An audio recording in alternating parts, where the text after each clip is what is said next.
Bismillahirrahmanirrahim. Assalamualaikum warahmatullahi wabarakatuh. Izin perkenalkan diri, nama saya Leni Marlina dengan NIM 12421001007.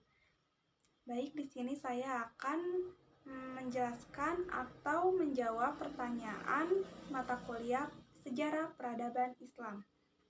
Baik, mungkin langsung saja pada soal pertama, yaitu jelaskan pengertian peradaban Islam dan berikan contoh perkembangan peradaban Islam di masa Rasulullah SAW dan Khulafaur Rasyidin yang berpengaruh terhadap kemajuan umat Islam. Mungkin langsung saja dijawab. Peradaban Islam adalah hasil dari daya cipta, rasa, dan karsa umat Islam dalam berbagai bidang seperti ilmu pengetahuan, teknologi, dan seni, dan kenegaraan. Peradaban Islam juga dapat diartikan sebagai kebudayaan Islam yang merupakan terjemahan dari kata Arab al-hadlarah al-islamiyah. Berikut ada beberapa contoh perkembangan peradaban Islam pada Rasulullah SAW dan Khulafaur Rasyidin. Yang pertama, ada Nabi Muhammad SAW sebagai pemimpin agama dan negarawan, pemimpin politik dan administrasi yang cakap. Nabi Muhammad berhasil menundukkan Jazirah Arab ke dalam kekuasaannya. Selanjutnya ada Khulafa Abu Bakar As-Siddiq, menumpas kaum murtad yang kembali tersebar setelah Rasulullah SAW wafat, mengumpulkan Al-Quran dan menginstruksikan Khalid bin Walid untuk mengajak masyarakat memeluk Islam di Irak dan Syam. Yang terakhir ada perkembangan peradaban Islam pada masa Khulafaur Rasyidin. Perkembangan peradaban Islam pada masa ini mengalami kemajuan pesat, ditandai dengan peluasan wilayah kekuasaan, pembangunan sarana ibadah, penentukan ibadah Baitul Mal, pengembangan ilmu pengetahuan, dan pembukuan Al-Quran.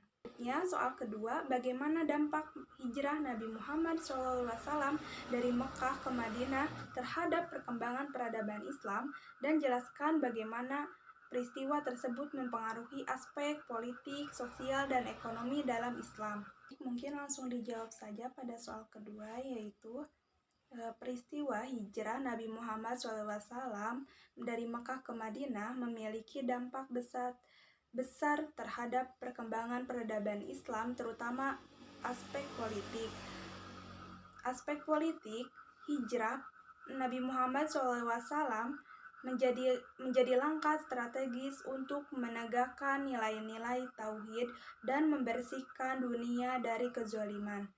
Nabi Muhammad SAW juga dapat membentuk negara konstitusi dan menjadikan masjid sebagai pusat peradaban dan tatanan politik. Ada juga sosial. Nabi Muhammad SAW memimpin sendiri pembangunan masyarakat Madinah menjadi masyarakat sejahtera dan beradab. Selanjutnya ada ekonomi. Nabi Muhammad SAW menetapkan berbagai ketentuan dalam jual beli dan muamalah seperti larangan riba dan gharar. Hal ini membantu mengarahkan bangunan perekonomian pada aktivitas perdagangan yang sehat dan bermanfaat bagi masyarakat. Pada soal ketiga, bandingkan perkembangan ilmu pengetahuan pada masa dinasti Abbasiyah dan dinasti Umayyah. Jelaskan faktor-faktor apa saja yang menyebabkan perkembangan ilmu pengetahuan di kedua masa tersebut.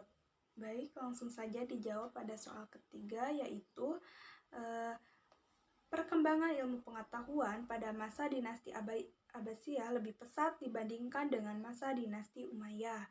Yang pertama ada perkembangan ilmu pengetahuan dinasti Abbasiyah pesat menjadi pusat pengetahuan dan melahirkan disiplin ilmu agama dan umum. Yang kedua ada perkembangan ilmu pengetahuan dinasti Umayyah berkembang melalui penerjemahan buku-buku dan bersumber pada akal. Ilmuwan berkembang melalui penerjemahan buku-buku dan bersumber pada akal ilmuwan.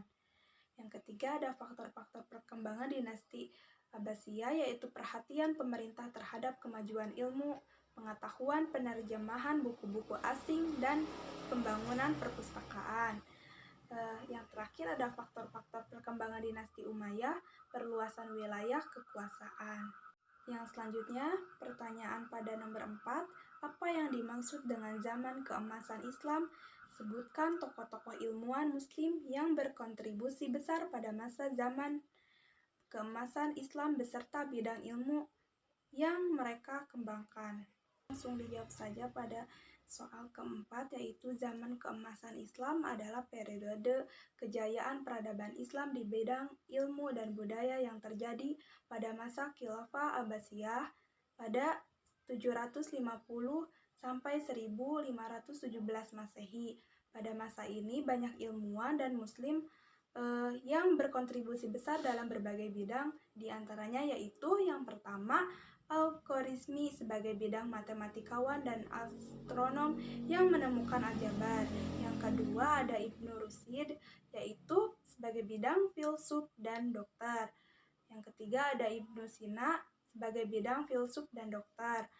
Yang keempat ada Jabir Ibnu Hayyan yaitu sebagai bidang ahli metalurgi dan kimiawan yang dikenal sebagai bapak kimia modern. Selanjutnya ada Al-Battani sebagai bidang astronom yang menemukan penentuan tahun 365 hari. Selanjutnya ada Ibnu Al-Haytham sebagai bidang fisikawan yang menemukan optik. Selanjutnya ada Abbas Ibnu Firnas sebagai bidang pencipta ide pesawat. Yang terakhir ada Al-Jazari sebagai bidang penemu mesin pompa air. Baik, yang terakhir pada soal nomor 5 yaitu jelaskan bagaimana pengaruh kebijakan toleransi beragama yang diterapkan pada masa pemerintahan Kekhalifahan Umayyah dan Abbasiyah terhadap kehidupan masyarakat. Berikan contoh konkret dari kebijakan tersebut dan bagaimana dampaknya bagi kemajuan peradaban Islam. Langsung dijawab saja pada pertanyaan nomor 5 yaitu kebijakan toleransi beragama yang diterapkan pada masa pemerintahan Kekhalifahan Umayyah dan Abbasiyah memiliki pengaruh signifikan terhadap kehidupan masyarakat dan kemajuan peradaban Islam. Pada kebijakan Umayyah, Kekhalifahan Umayyah pada 661 sampai 755 Masehi dikenal sebagai karena ekspansi wilayah yang luas, yang membawa berbagai etnis dan agama di bawah kekuasaannya. Kebijakan toleransi yang mereka terapkan yaitu yang pertama,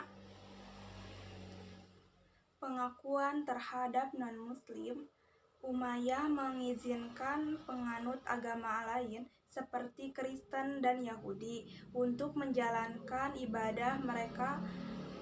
Mereka dikenakan pajak atau jizyah, tetapi tidak dipaksa untuk memeluk Islam.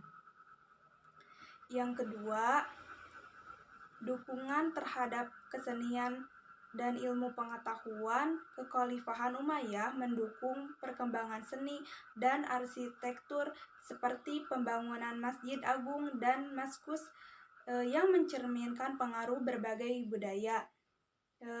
Ada dampaknya yaitu kebijakan ini menciptakan masyarakat yang lebih toleran dan beragama, kemungkinan pertukaran budaya yang memperkaya peradaban Islam. Selanjutnya yang ketiga, ada kebijakan Abbasiyah. Kekhalifahan Abbasiyah pada 750 sampai 1258 Masehi melanjutkan tradisi toleransi, bahkan lebih mengutamakan integrasi budaya.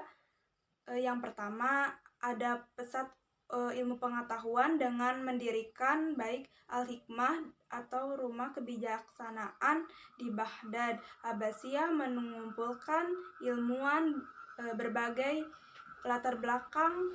Mereka menerjemahkan karya-karya Yunani, Persia, dan India.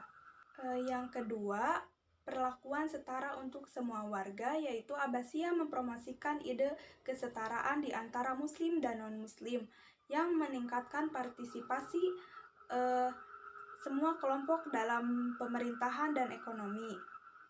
Dampaknya munculnya era keemasan Islam dengan kemajuan dalam ilmu pengetahuan, matematika, dan filsafat, serta pengembangan karya sastra dan seni yang terinspirasi dari berbagai tradisi. Yang selanjutnya contoh konkret. Ada toleransi dalam sistem pendidikan, yaitu di Baghdad banyak sekolah dan lembaga pendidikan menerima murid dari berbagai latar belakang, menghasilkan ilmuwan seperti Al-Khwarizmi dan Al-Razi yang berkontribusi besar pada ilmu pengetahuan. Selanjutnya ada karya sastra dan filsafat. Karya-karya seperti 1001 Malam dan tulisan Al-Farabi yang menggabungkan filosofi Yunani dan pemikiran Islam, menyoroti berbagai mana toleransi budaya mendorong kreativitas. Pada kesimpulannya, kebijakan toleransi pada masa Umayyah dan Abbasiyah tidak hanya mendukung kerukunan sosial tetapi juga berperan penting dalam kemajuan peradaban Islam. Dengan mengintegrasikan budaya dan ilmu pengetahuan, kedua kekhalifahan tersebut meninggalkan warisan yang kaya bagi dunia. Baik, mungkin segitu saja yang dapat saya sampaikan pada pertanyaan dan jawaban sejarah peradaban Islam.